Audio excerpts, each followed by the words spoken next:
everybody. I'm Jolene Bauer-Smith, and I'm the Executive Director of NAPO. And today I'm flipping the script. I am excited to interview NAPO's president, Mindy Godding, for this installment of the President's Message. Welcome, Mindy. How does it feel to be on the other side of the questions for a change?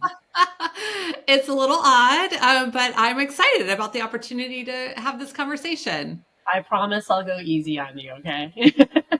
So recently, the NAPO board held its annual strategic planning meeting, and they've been working hard on several different initiatives for NAPO. This is a really big year with the XYZ University report coming out in April, and then the implementation plan that we've been given to kind of start working through some of that stuff. So, what were the main focuses of the board meeting to kind of jumpstart this work on a strategic level? Well, this was the first meeting that the board has had since receiving the report and the implementation plan. So we had some great conversations. Really were able to dig into the recommendations and the data. We were trying to, we set a goal of coming out of this meeting with a new vision and mission for NAPO, which is a big task. It's a heavy lift. And then also, of course, we have a lot of just the regular business of NAPO that we were addressing while we were together. That is a very big lift, especially when you're delving back into something so important to an organization like the vision and mission. So, why are these changes important to NAPO and the board?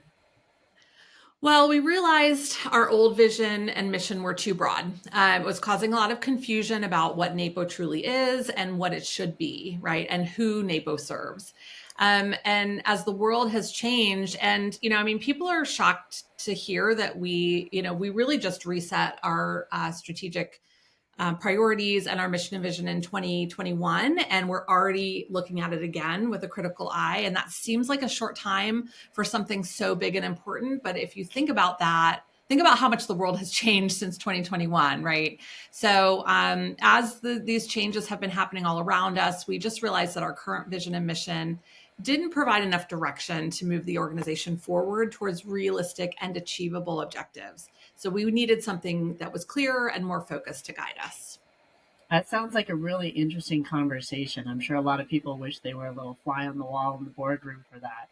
So, how did you go about tackling such a large task?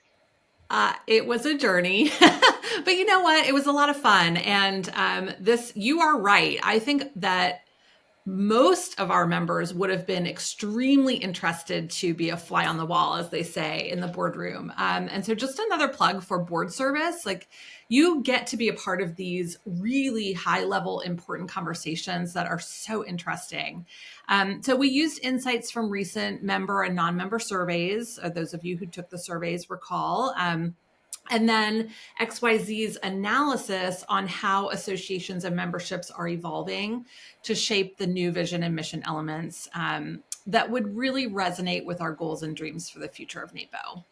It's so interesting to be a part of those discussions and just the breadth and depth of how the strategic process works. So, do we have a big reveal? Do we have a new vision and mission statement for NAPO? We do. The board did our job. So drum roll.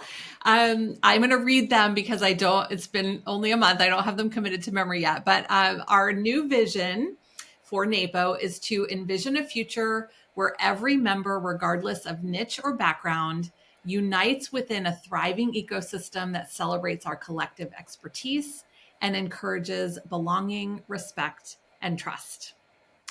And the new mission is to empower our members by providing quality education, fostering connections through a vibrant knowledge sharing community, and offering opportunities to elevate their skills and expertise. I love it. First of all, I love the vision and how it focuses on thriving, celebrating experiences, encouraging belonging, respect, and trust. Those are really powerful things.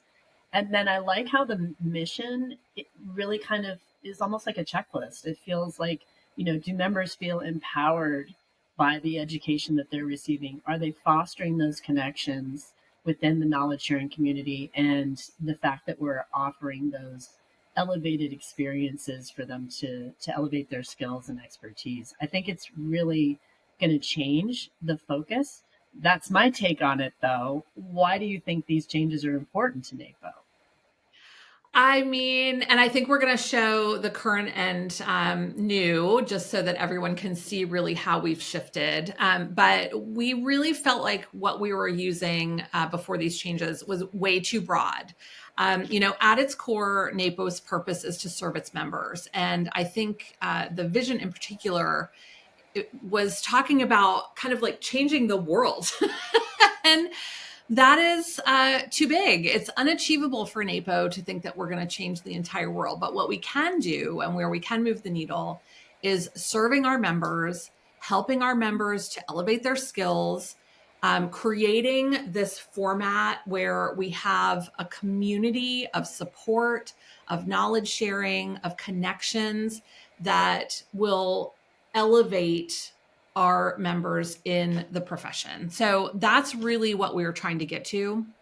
And once it came together, it just felt like it clicked. Like everyone on the board was very excited about this new mission and vision. It felt more, not just attainable, but it felt more relatable. Like it wasn't so big that it was intimidating. Yeah. Yeah. I like the way you put that. Like it wasn't outside the realistic realm of possibility.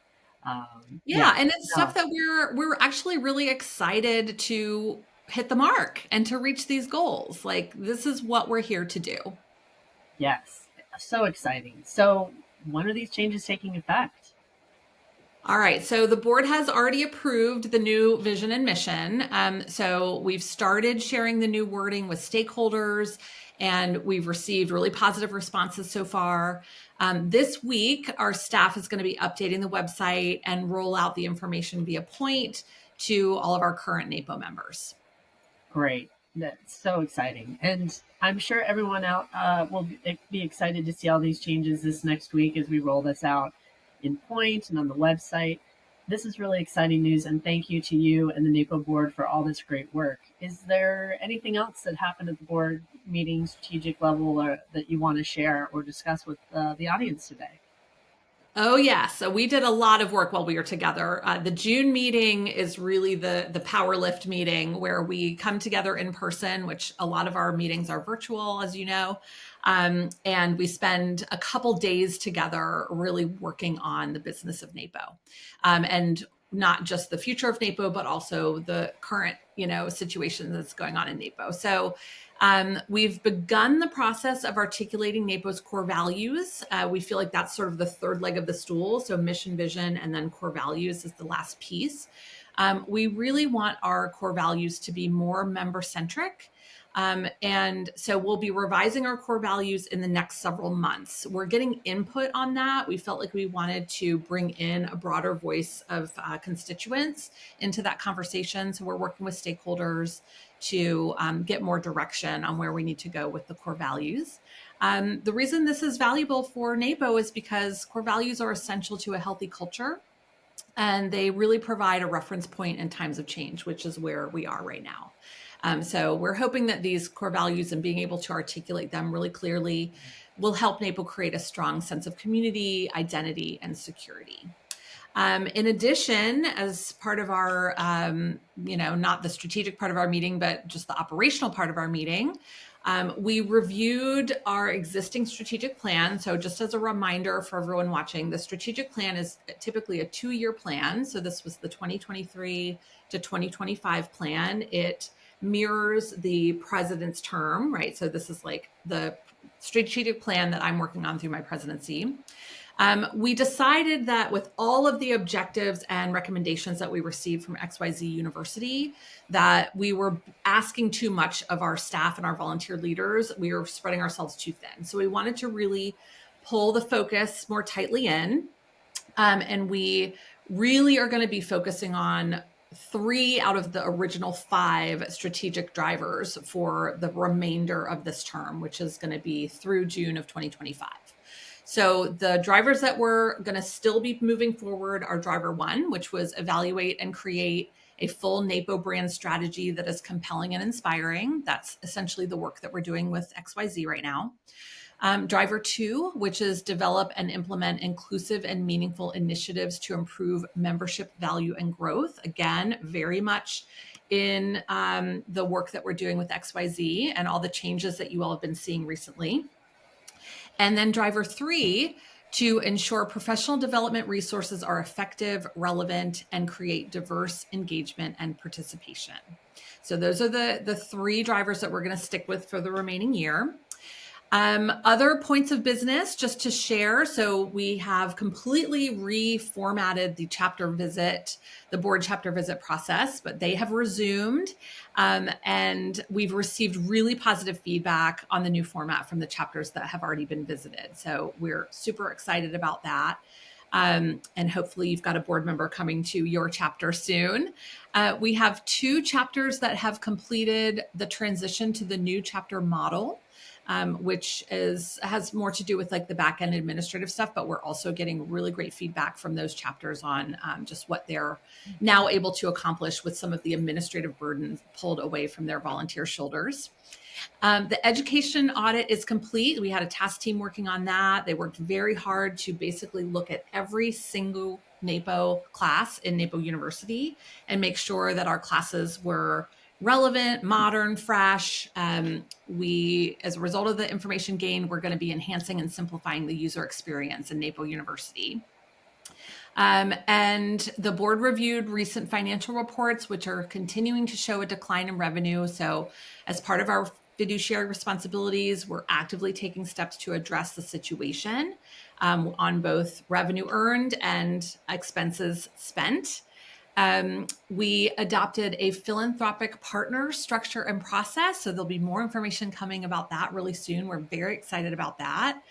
And lastly, we approved the 2024-2025 nominating and leadership development committee.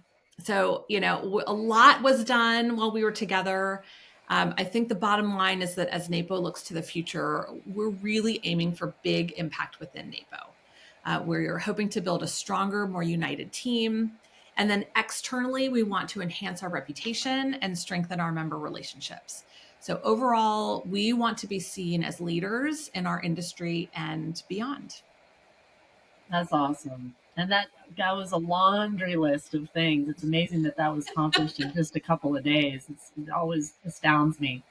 So thanks, Mindy, for your time today and for letting me take over the president's message. How did it feel being in the hot seat? It was great. It was fun. I love talking about NAPO. I love talking about board service. It's one of the most rewarding and fulfilling things I've ever been involved in my career. And I feel that it's a worthy pursuit. So I could talk about this stuff all day. This is what lights me up. This is where the real work is happening to move the industry forward and to move NAPO members forward in their careers. Excellent. Well, we really appreciate your time and letting us flip the script for you a little bit today. That's a wrap, folks. Thanks for joining us. And until next time, take care.